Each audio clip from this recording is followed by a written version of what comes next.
হুমায়ুনের বন্ধু ছিলেন যেমন পঞ্চানন গঙ্গোপাধ্যায় আমার পূর্বপুরুষ, আমার বন্ধু হচ্ছে বাবরের 27তম নাতি মুমতাজ হোসেন চৌধুরী।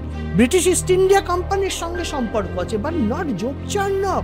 যোগচার্ণকের একমাত্র কৃতিত্ব হচ্ছে the first British to stay overnight.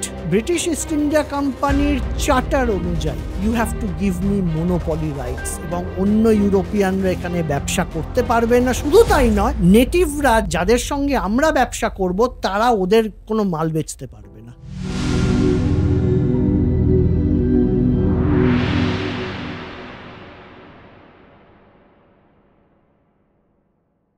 ওই 1610 থেকে 1650-এর পিরিয়ডটায় আসি।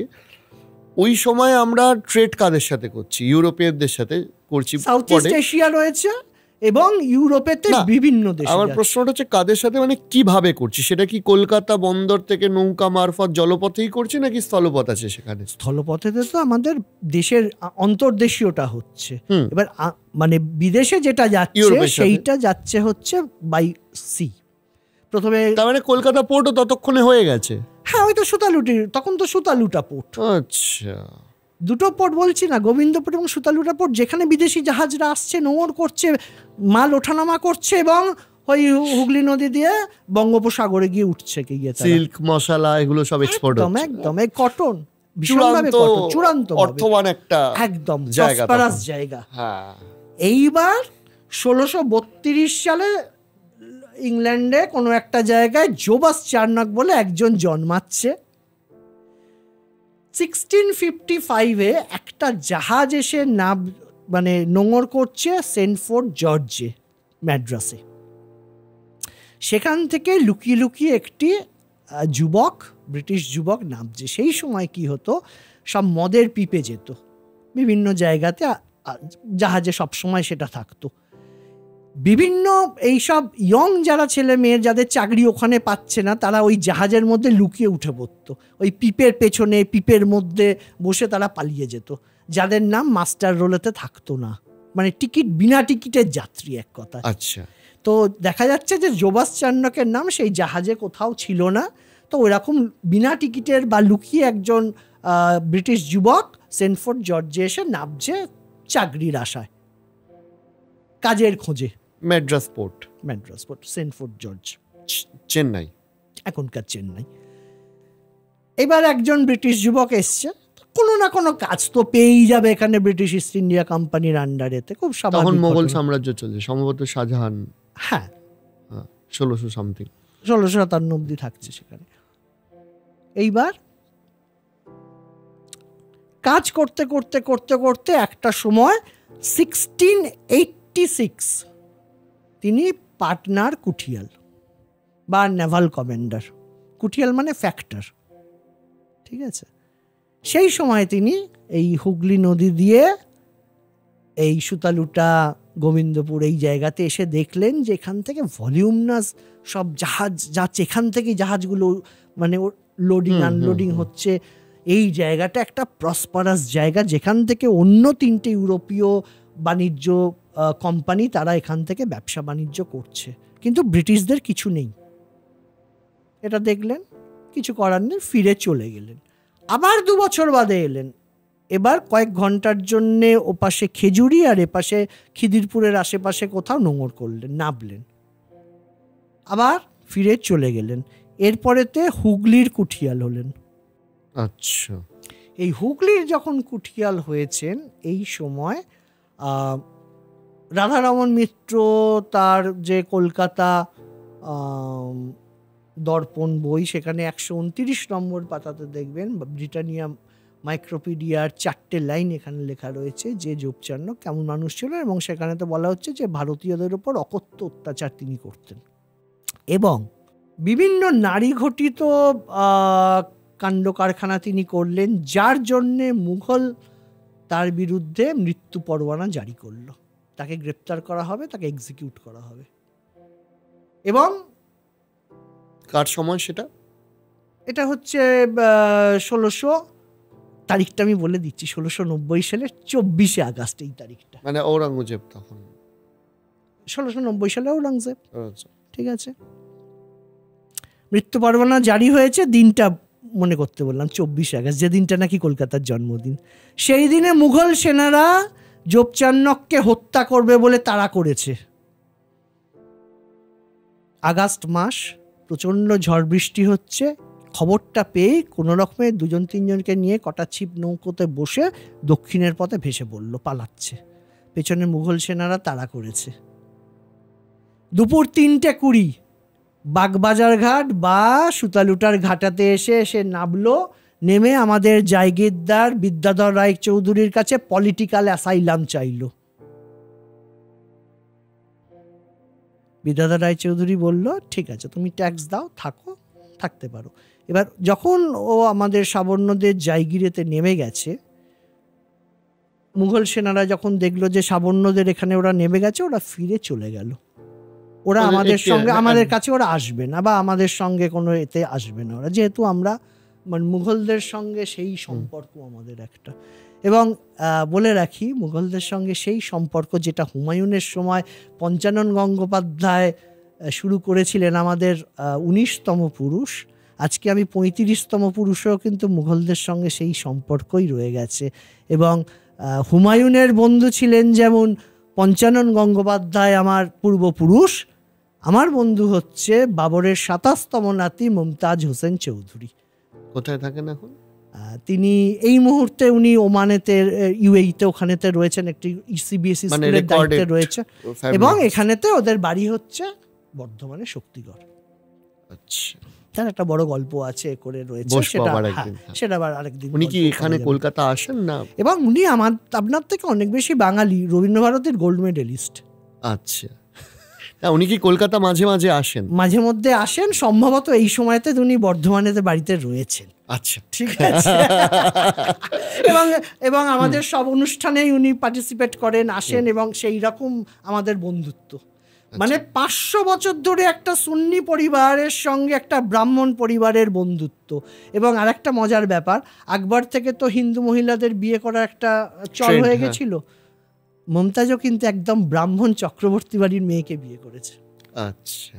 এবং তাদের মধ্যে কিন্তু ধর্ম নিয়ে যে যার মতন ধর্ম পালন করে, কোনো গোড়ামি নেই। আমার যেটা ভালো লাগে খুব, একদমই তাই। ঠিক আছে। তো এই যে বিভিন্ন টিটবিটসটা, ইতিহাসের গল্প বলতে গেলে একটা থেকে আরেকটা চলে যেতে হয়। এটা আবার টপিকে আসি। হ্যাঁ, আবার টপিকে ফিরে আসি। তাহলে সাবর্ণদের জায়গিরেতে বা সুতালুটার ঘাটেতে এসে 24 আগস্ট 1690 দুপুর 3:20 প্রচণ্ড ঝড় বৃষ্টি হচ্ছে। জোবাসচার্নক, যে সেই সময় হুগলি কুঠির কুঠিয়াল, যে সেই সময় যার এগেনস্টে মৃত্যু পরোয়ানা জারি হয়েছে, যে লোকটা সিফিলিস রোগে আক্রান্ত, আচ্ছা, সে এসে পলিটিক্যাল অ্যাসাইলামেতে বিদ্যাধর রায়চৌধুরীর কাছে এলো। তাকে পলিটিক্যাল অ্যাসাইলাম দেওয়া হলো এবং ওখানেই ওই ঘাটের পাশেই একটা ছোট্ট পণ্য কুটিরেতে থাকতে শুরু করলো। এবং সারাদিন মদ্যপান করে, এবং ঘরের মধ্যে কেউ ঢুকলে সব গ্লাস ফ্লাস ছুঁড়ে মারে। এবং সিফিলিস রোগীরা নাকি সূর্যের আলো সহ্য করতে পারে না, শোনা, এটা আমি জানি না কতদূর ঠিক। সন্ধ্যের পর, একটু সূর্য ডুবে যাওয়ার পর একটু সুস্থ হলে পাশে কয়েকজন নেটিভদের সঙ্গে একটা নিম গাছের তলায় বসে হুঁকো খেত। এই করে 28 মাস বাদে 1693 সালের 10ই জানুয়ারি এই লোকটা মারা গেল। আচ্ছা, তাহলে এই লোকটা কলকাতার সঙ্গে কোনো সম্পর্ক নেই এই লোকটার। এইটাই মানুষকে এতদিন ধরে বুঝিয়ে বুঝিয়ে পাচ্ছি না যে এই লোকটার সঙ্গে কলকাতার কোনো সম্পর্ক নেই। হ্যাঁ, ব্রিটিশ ইস্ট ইন্ডিয়া কোম্পানির সঙ্গে সম্পর্ক আছে, বাট নট জোপচার্নক। জোপচার্নকের একমাত্র কৃতিত্ব হচ্ছে the first British to stay overnight in Kolkata. আচ্ছা, এর বাইরে আর কোনো তার ক্লেম হতে পারে না। আচ্ছা, সেই সময় পুরো দস্তুর বিদ্যাধর রায় চৌধুরীর কন্ট্রোল কলকাতা, তার আশেপাশের অঞ্চলে, তার জায়গিরেতে, এবং তার ইশারা ছাড়া, তার কথা ছাড়া কোনো ইউরোপিয়ান, কোনো ভারতীয় নড়বার ক্ষমতা ছিল না। এত শক্তিশালী বিদ্যাধর রায় চৌধুরী ছিল। কি জোপচার্নক, সে নাকি ওই 24 আগস্টে সে নাকি কলকাতার পত্তন করলো, কলকাতার প্রতিষ্ঠাতা হয়ে গেল। এই আজগুবি গল্প এই এত বছর ধরে আমাদের শেখানো হয়েছে, মাথায় ঢোকানো হয়েছে, গেলানো হয়েছে। এই যে তত্ত্বটা, এটা এলো কোথা থেকে তাহলে? এইবার গল্পটাতে আসি, তারপরের গল্পটা। এবার মিলটা তখনই লিঙ্কটা খুঁজে পাবেন বা দর্শকরা পাবে। জোপচার্নক মারা গেল। এবার ওর জামাই মারিয়ার হাজব্যান্ড চার্লস সায়ার এখানকার হেড হলো, এই অঞ্চলের ব্রিটিশ ইস্ট ইন্ডিয়া কোম্পানির। ততক্ষণে ইস্ট ইন্ডিয়া এসে গেছে। ইস্ট ইন্ডিয়া তো এসে গেছে, তারা অন্য সুরাট ফুরাট থেকে তো ব্যবসা বাণিজ্য করে, তো 1615 থেকে ব্যবসা বাণিজ্য করছে, ক্ষমতায় আসেনি, ক্ষমতায় আসেনি, কোম্পানি হিসেবে কাজ করছে। এই চার্লস সায়ার বিদ্যাধর রায়চৌধুরীর কাছে এসে প্রস্তাব দিল যে আমরা এখানেতে একটা ফ্যাক্টরি বানাতে চাই, ফ্যাক্টরি মানে ট্রেডিং সেন্টার আর কি, এবং ব্যবসা বাণিজ্য করতে চাই এগুলো, যেটা অন্য ইউরোপিয়ানরা করছে। বিদ্যাধর রায়চৌধুরী খুব ভালো কথা, আর একটা ইউরোপিয়ান জাতি আসবে, এখানকার লোকেদের ব্যবসা বাণিজ্য বাড়বে, ভালো তো। বলল না, এইখানেতেই হচ্ছে ব্যাপার যে ব্রিটিশ ইস্ট ইন্ডিয়া কোম্পানির চার্টার অনুযায়ী you have to give me monopoly rights, এবং অন্য ইউরোপিয়ানরা এখানে ব্যবসা করতে পারবে না। শুধু তাই নয়, নেটিভরা যাদের সঙ্গে আমরা ব্যবসা করব তারা ওদের কোনো মাল বেচতে পারবে না। এটা হচ্ছে ব্রিটিশ ইস্ট ইন্ডিয়া কোম্পানির চার্টার। এটা যদি আপনি চার্টারটা যদি নেটেতে পেয়ে যান, এটা পড়ে দেখতে পারেন, ঠিক আছে। বিদ্যাধর রায়চৌধুরী উনি বলছেন যে আপনাকে ওই যে 1000 এই যে ইউরোপীয়রা বসবাস করছে সবাইকে এখান থেকে বের করে দিতে হবে, আমরা ব্যবসা বাণিজ্য করবো এখানে। তো বিদ্যাধর রায়চৌধুরী বলে, এই অনৈতিক দাবি আমি মানতে ভাই পারবো না, আমাকে মাফ করো। যারা আমার এতদিন ধরে প্রজা রয়েছে, যারা আমার সন্তানের মতন এত ব্যবসা বাণিজ্য করছে এখানকার মানুষদের সঙ্গে, তখন দুটো মার্চেন্ট ফ্যামিলি, কারা? শেঠ এবং বসাক, জগৎ শেঠ। ওদের ফ্যামিলি তো ব্যাংকার রয়েছে, অন্য শেঠরাও রয়েছে, আর শোভারাম বসাকের ফ্যামিলি, যারা মূলত এই ব্যবসাদার ফ্যামিলি, মেন দুটো ফ্যামিলি, তার সঙ্গে আরো অন্যান্য। তারা কি কলকাতা শহরেও ছিল তখন? হ্যাঁ, একদম প্রপার কলকাতার আশেপাশে তো তাদের বাড়ি আজও তো আছে। শোভারাম বসাকের ক্যাপিটালটা মুর্শিদাবাদে ছিল। হ্যাঁ, সেটা তো ওখানে পলিটিক্যাল এস্টাবলিশমেন্ট। আর এখানেতে জায়গিরদারিতে আমাদের প্রথম ক্যাপিটাল হালিশহর, তারপরেতে 1650 থেকে 1716 পর্যন্ত ওই নিমতা, বিরাটি, বেলঘরিয়া, পানিহাটি, দমদমের ক্লাইভ হাউস অলরেডি এস্টাবলিশড। তারপরেতে 1716 থেকে 1757 ব্যাটল অফ পলাশীর অবধি বরিশা হচ্ছে আমাদের জায়গিরের ক্যাপিটাল। এবং আমাদের জায়গিরের মধ্যে মুঘলদের বা পরবর্তী সময় সিরাজের এরকম কোনো কনফ্লিক্ট, কোনো মানে এর কোনো জায়গা ছিল না। মানে আমাদের পজিশনটা সেই রকম ছিল, আমি এইটা বোঝাতে চাই। এখান থেকে কোনো সমস্যা সৃষ্টি হয়, কোনো সমস্যা সৃষ্টি হয়নি। প্রথম কথা, মুঘলদের সঙ্গে তো আমাদের বন্ধুত্ব বহু পুরনো রয়েছে। সিরাজও আমাদের মানে প্রচণ্ডভাবে বন্ধু ছিল, সিরাজ বা আলিবর্দী খান এরা। এবং সিরাজ একটি যজ্ঞ করেছিল, বৃষ্টি হচ্ছিল না নাকি, একটা যজ্ঞ করেছিল, সেই যজ্ঞের মানে পুরো দায়িত্ব সাবর্ণ পরিবারের একজনকে দিয়েছিলেন তিনি।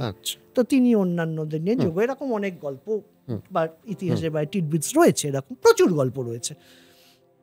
তো এই চার্লস সায়ার তো এই কথাটা তো পছন্দ হলো না, যে এখানেতে আমরা মনোপলি ব্যবসা করতে পারবো না। তো এবার কোনো একজন দূত মারফত ঔরঙ্গজেবের দরবারে কোনো একজন মন্ত্রী সন্ত্রীকে ধরে, হতেও পারে এটা আজিম উসমান বাংলার সুবেদার, তাকেও হতে পারে, বা দিল্লিতে বা আগ্রাতে কোনো একজন মন্ত্রী সন্ত্রীকে ধরে, যাকে 16,000 টাকা নজরানা দিয়ে একটা ফরমান বার করিয়ে নিয়ে এলেন, যেখানেতে বাংলার সকল জায়গিরদারদের বলা হচ্ছে তোমরা ব্রিটিশ ইস্ট ইন্ডিয়া কোম্পানিকে সব রকম সাহায্য করো। এবার ঔরঙ্গজেবের কানে কথাটা গেল যে এরকম একটা ফরমান ইস্যু হয়ে গেছে। তিনি তৎক্ষণাৎ আজিম উসমানকে, ওর নাতি বাংলার সুবেদার, তাকে বলল যে তোমরা সাবর্ণদের বলো, বিদ্যাধর রায়চৌধুরীকে বলো ওই ফরমান যেন মানা না হয়।